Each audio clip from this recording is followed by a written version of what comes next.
maravilhosas! Está começando mais um episódio do podcast Entre Elas. Eu sou a Renata Souza, estou aqui com a Vanessa e com ela. Ela, que é médica clínica, especialista em nutrição parenteral e enteral, pós-graduada em nutrologia. Seja muito bem-vinda, Janete Rabelo Rios. Gente, muito obrigado pelo convite. É um prazer estar aqui com vocês. O prazer é todo nosso. Janete, você como médica, como é o seu atendimento no consultório, o seu método? Explica pra gente um pouquinho. Então, meu método na parte tanto da nutrologia quanto da clínica médica, né, que eu fiz a especialização, é sempre colocar o paciente no centro. Hoje eu faço parte da Nutrology Academy e tenho mesmo metodologia do Hospital Albert Einstein. Então, hoje a gente usa um mnemônico, que é o ABCDFFS, que é onde a gente fala sobre alimentação, sobre composição corporal, sobre exercício físico. A gente pergunta, né, a história pregressa do paciente, medicações que ele usa, suplementação. A gente aborda também as questões do sono, mas a gente também aborda também sentimentos, o que ele quer, qual que é a meta que ele deseja, qual que é o objetivo da consulta, o que a gente vai programar. Então, assim, é bem individualizado, centrado mesmo na questão do paciente. E as maiores dúvidas que chegam para você hoje no consultório? Hoje as minhas maiores dúvidas estão em relação a emagrecimento, perda de peso, né? Paciente portador de obesidade. E tem um pouco também de mulheres, aí vai de queixas até mulheres mais novas, com síndrome do ovário policístico ou menopausa. E eu também tenho uma galera da parte da esportiva, né? Tanto mulheres quanto os homens que estão em prática de atividade física e que sempre se buscam fazer seu melhor, né? A gente brinca que é performar nas condições da gente. Você falou aí sobre o sono. O sono, ele pode interferir no ganho de peso também?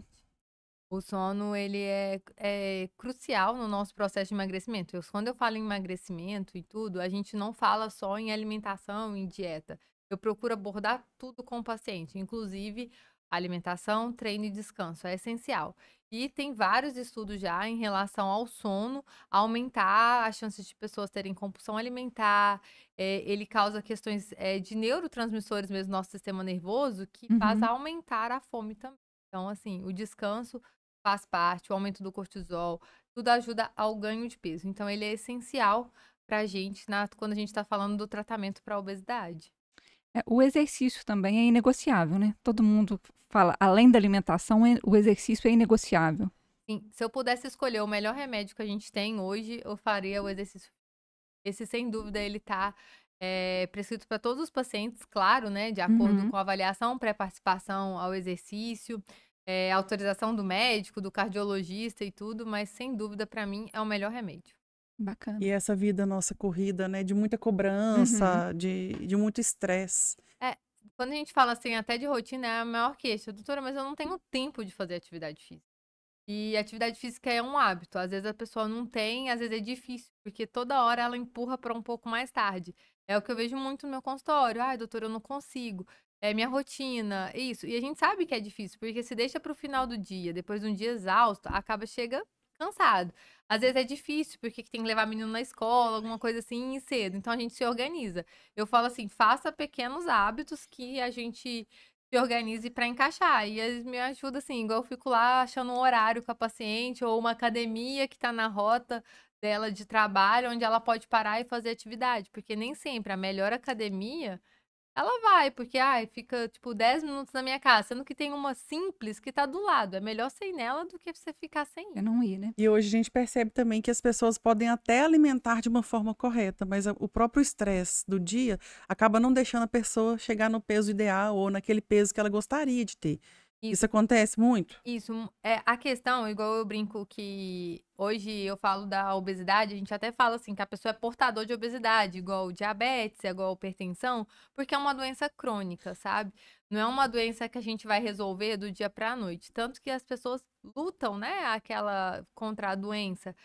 Não é fácil falar assim, é só parar de comer, é só se exercitar, porque não é. Quando a gente tem o mapa da obesidade, ele é muito além, porque tem uma frase que eu escuto muito de um professor meu, nem sempre aquilo que você come é aquilo que o seu organismo faz com o que você come, porque aí tem questões do intestino, tem outras questões ali que podem estar influenciando nisso. Então, eu acho que quando a gente fala, assim, da questão da obesidade, que é uma das coisas que todo mundo procura, porque sempre tem, é uma questão bem complexa, que a gente não pode falar assim, para parar de comer, ou não, pode se exercitar que vai resolver seu problema. A gente precisa escutar as queixas e ver aonde está o problema. Uhum. É aí que a gente fala que, né, às vezes entra a medicação e que nem sempre a gente é uma medicação para todo mundo. Eu mesmo faço uma coisa muito errada, que eu às vezes nem sento para comer. Nos meus Ai. intervalos ali de atendimento, eu não sei se é porque eu atendo muito tempo sentada, eu prefiro ficar ali em pé um pouquinho, mas eu sei que não é o correto. Não, eu brinco que o cérebro demora de 15 a 20 minutos para entender que a gente acabou de comer. Então, se você gasta 5, você vai comer mais, porque você nem chegou lá em cima para falar assim, olha, a saciedade chegou. E tem algumas pessoas que têm essa questão de saciedade diferente. A gente tem dois partes do cérebro que eu brinco assim, vamos falar. Um, que é o comer para sobreviver, homeostático, e o outro é o comer hedônico. O comer por prazer. É comer porque eu tô triste, é comer por causa que alguma coisa aconteceu no meu final do dia, é comer porque eu mereço. E tem gente que esses neurotransmissores são até mais, eu falo assim, mais ativos que as outras pessoas. Uhum. Então, alimentando as emoções. às vezes as pessoas acabam fazendo isso, e isso é uma doença que a gente preocupa. A gente, né, durante a consulta, a gente entrevista o paciente, faz alguns questionários para saber em qual perfil ela se encaixa de obesidade. A gente se divide a obesidade, assim. E fala-se muito em alimentação saudável, mas existe uma alimentação diferente para determinadas idades? Por exemplo, uma pessoa de 20 anos, a alimentação deveria ser diferente de uma pessoa de 40, de 60? Quando eu coloco assim, alimentação saudável é a comida de verdade. É aquela famosa frase, descasque mais e desempacota menos, né? Existe a diferença, é que quando a gente é jovem, às vezes a gente tem pelo dia a dia, o estresse e tudo, acaba comendo muito mais os fast foods, né? Pedindo iFood. Só que a gente vê que existe a diferença porque, com o envelhecimento, é natural a nossa perda de massa muscular, que é a fonte do nosso metabolismo energético. E, consequentemente, a gente para de comer a quantidade de proteína necessária. E aí é onde o idoso, ele entra.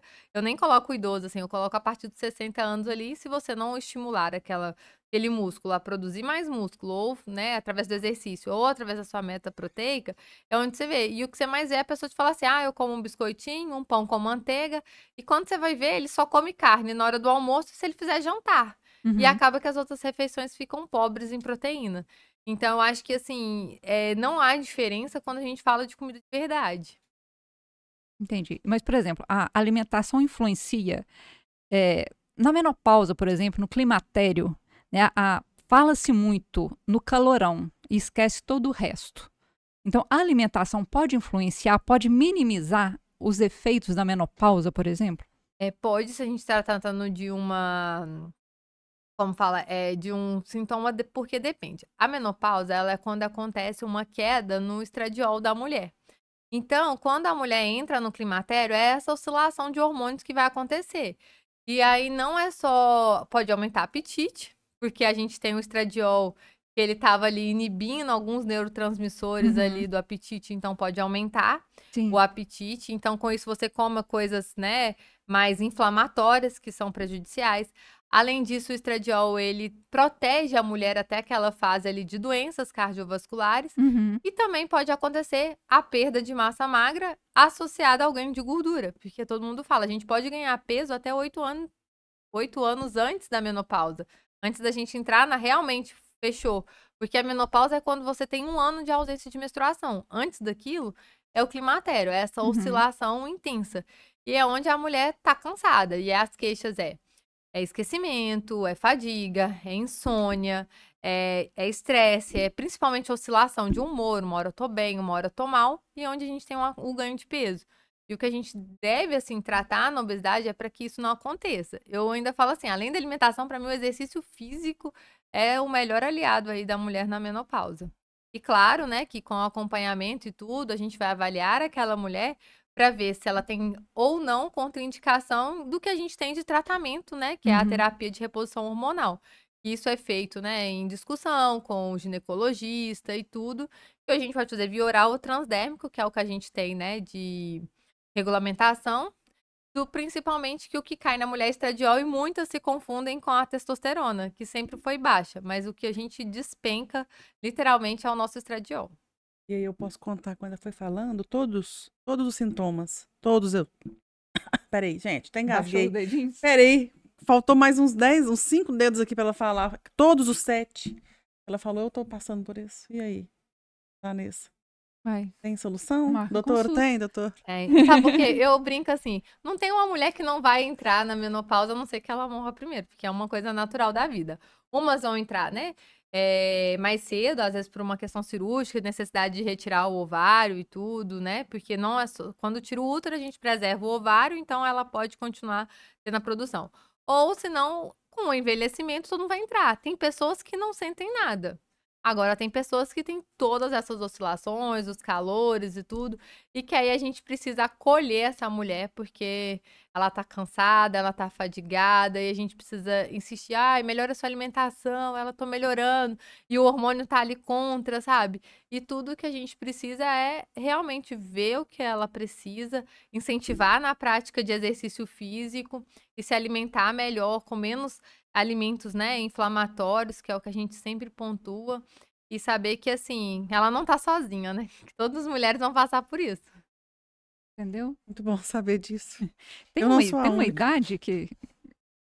Olha, a gente coloca entre 45 anos, assim, mas tem gente que tem aquela menopausa mais precoce e tudo, que possa vir por volta dos 40 anos. Que a gente sabe que ali, até quando a gente fala assim, gravidez próximos dos 40, é justamente porque também a gente vai perdendo essa reserva de folículos que a gente tem, mas é bem assim. E a gente nota muito histórias familiares em relação a isso. Minha mãe teve menopausa precoce, eu também tenho. Outras, hoje com o DIU, né, o DIU Mirena, o Kailena, a pessoa já tem uma ausência de menstruação, às vezes passa por aquilo, sem nem ter sintoma. Uhum. Isso pode acontecer também. E outra prática que tem sido muito comum é o uso de medicamentos para emagrecer.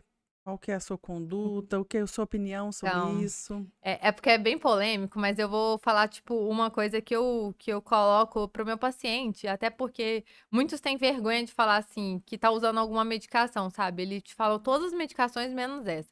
Então, eu não costumo falar assim, medicação para emagrecimento. Eu falo medicação para tratamento de obesidade.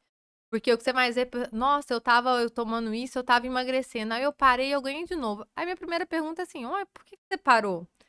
Porque o hipertenso não trata a pressão com a medicação, a losartana, as medicações. Por que você parou? Então, eu trabalho muito com isso, sabe? E quando a gente vai analisar, igual eu falei assim, da obesidade, eu olho qual que é o perfil daquele paciente. Porque uma medicação, as canetinhas aí, não é para todo mundo.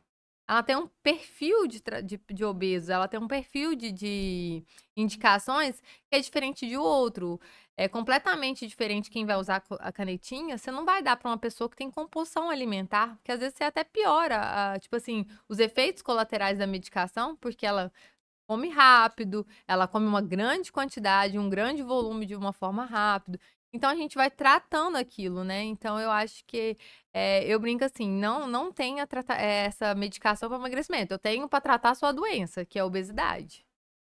Então, Janete, qual que é o melhor exercício hoje para emagrecimento? Olha, quando meu paciente pergunta doutora, qual exercício eu vou fazer? Eu vou falar assim, aquele que você faz.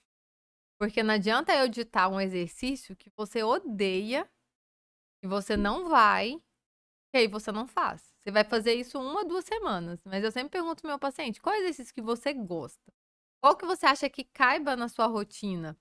Aí a gente entra, porque pra mim tem que ter um pouco de tudo. Eu gosto de musculação, principalmente eu acho que isso aqui, ele entra da adolescência ao envelhecimento, a musculação. Mas não adianta eu insistir na musculação se a pessoa não gosta de ir na academia. Então eu vou arrumar alguma outra coisa pra ela fazer.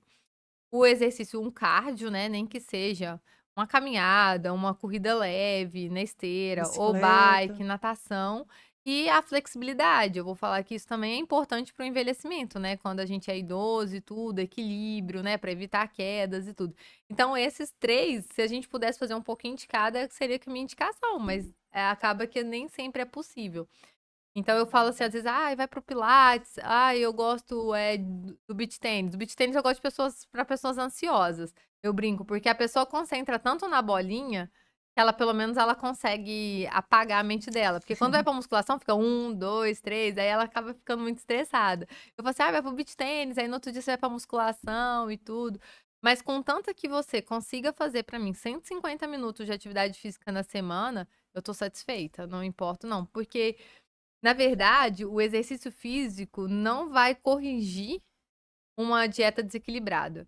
Então eu brinco assim, a gente tem que alinhar tudo. E às vezes você começando a melhorar no exercício físico, você quer melhorar a sua alimentação, porque você quer saber o que você quer comer antes do treino, o que você come depois, o que a gente pode fazer de diferente, porque agora eu tô empolgada. Então eu acho que é um excelente gatilho. Então eu sempre deixo ver o que ele vai se adaptar e tudo, pra gente poder. Eu nunca falo assim, faça isso. Não, a gente tem que sentar, igual eu falei no início da consulta, é bem centrado no paciente. A gente vai, escuta e vê as escolhas, e aí a gente tenta achar um profissional para acompanhá-lo. Aquela combinação que dá certo, exercício e alimentação. E voltando aí no Pilates, eu lembrei de mim lá no Pilates. Eu não sei se eu conto os números, né? Você conta até 20, ou se eu respiro, porque a respiração é diferente. A respiração é importante. E ela é totalmente diferente da musculação. Então eu fico louquinha, mas tá tudo certo. Não, é ótimo. No final. E eu só colocaria aí nos seus 2, sono, aí o sono, que a gente comentou. É o sono, isso. Então, descanso faz parte para qualquer prescrição, assim, de atleta, qualquer pessoa na rotina, tem hora que a gente dá uma pausa e escutar o corpo também. Para reduzir o risco de doenças crônicas, cardiovasculares, por exemplo, o que você recomenda? Então a gente já falou de alguns aspectos, que é a dieta, né? Uma alimentação saudável. Eu brinco com arroz e feijão, assim, sempre estava ali na alimentação de ninguém, nunca matou ninguém, né? Então a gente tem que ter o equilíbrio. Carboidrato, proteína, gordura. Atividade física, aqueles 150 minutos de atividade moderada ou 75 minutos de atividade intensa, né? De acordo, claro, com a sua avaliação, seu personal. Além disso, não fumar. A gente sabe que eu insisto em todo meu paciente que fuma é abandonar o cigarro, porque a gente sabe que ele mata. Controlar o colesterol, né? Então, a gente sabe que dependendo do risco cardiovascular do paciente, a gente tem uma meta de atingir o que a gente chama de LDL. Então, é um exame frequentemente que eu peço durante a consulta. A gente tem que controlar a glicose, né? A gente sabe que diabetes, pré-diabetes são doenças que têm o potencial, assim, de ao longo da vida também trazer muito malefícios, e o sono de qualidade. E esses picos de glicose que o pessoal fala? Então, muitos se falam às vezes, alguma questão de alimento. Eu comer um alimento que tem um alto índice glicêmico. Então, a gente tem que olhar justamente para isso. Porque dependendo da pessoa, eu preciso disso, como a gente fala de um atleta que vai precisar de uma energia rápida. Mas a maioria das pessoas, quando a gente faz a combinação de carboidrato com proteína, a gente diminui esses índices glicêmicos. Às vezes o pessoal fala assim, uma banana, aí, tipo, aumenta a glicemia. Mas se você colocar a banana, às vezes, com whey protein, ou a gente coloca lá com uma aveia antes de treinar, a gente acaba diminuindo.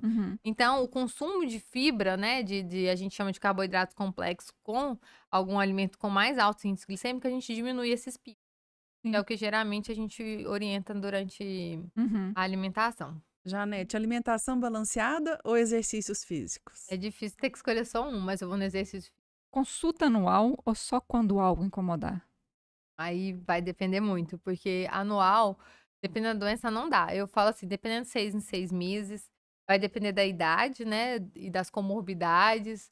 Então, assim, pelo menos uma vez no ano, vai lá, porque aí com isso a gente consegue